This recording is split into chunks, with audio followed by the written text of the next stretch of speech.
presidenti Donald Trump.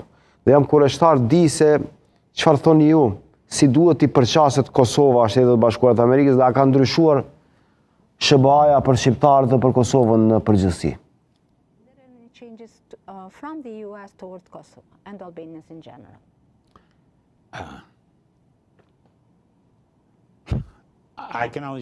Mund të them vetë që duhet të qasë një marrëdhënies me Shtetet e Bashkuara në nivel të qeverisë me një kujdes të madh.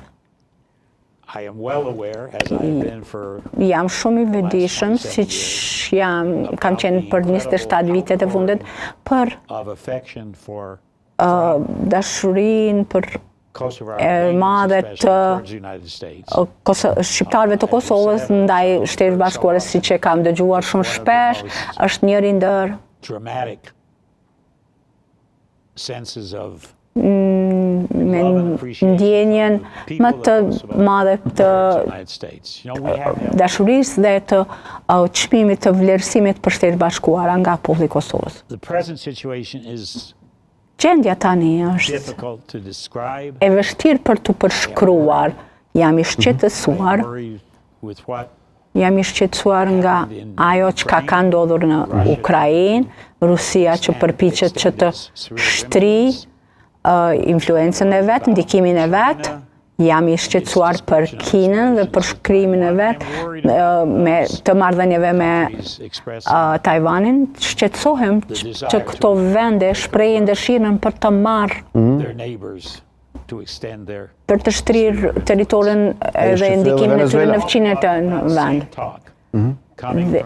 E dëgjoj këtë shpesh në Shtetet Bashkuara të Amerikës nga njerëzit e ndryshëm. Dëgjoj për mundësinë për një pushtim të Grenlandës, dëgjova çka ka ndodhur në Venezuelë para disa javësh.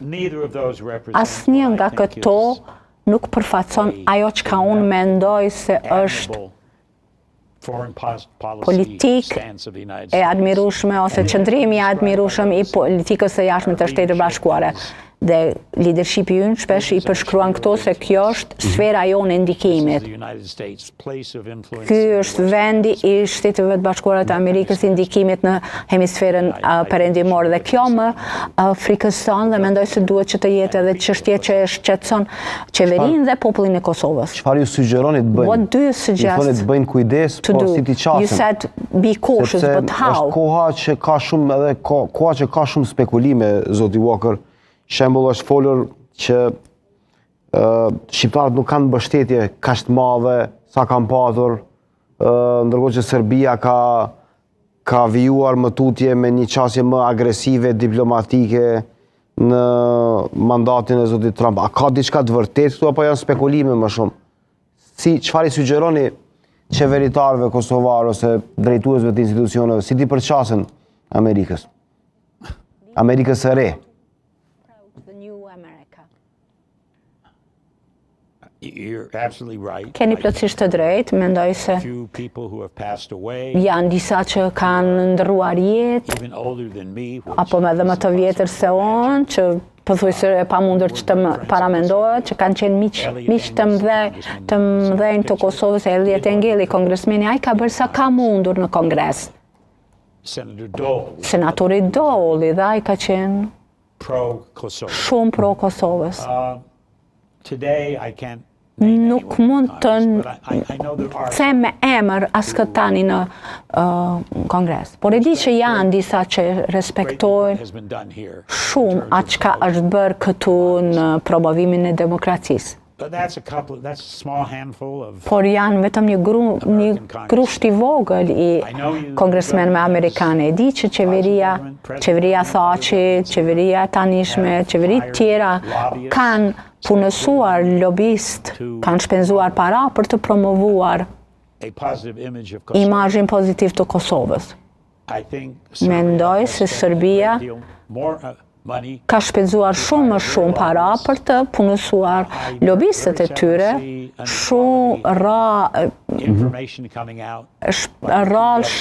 një farloj pabarëzie të informatave nga ajo çka ka ndodhur dhe çka po ndodh në Kosovë tani.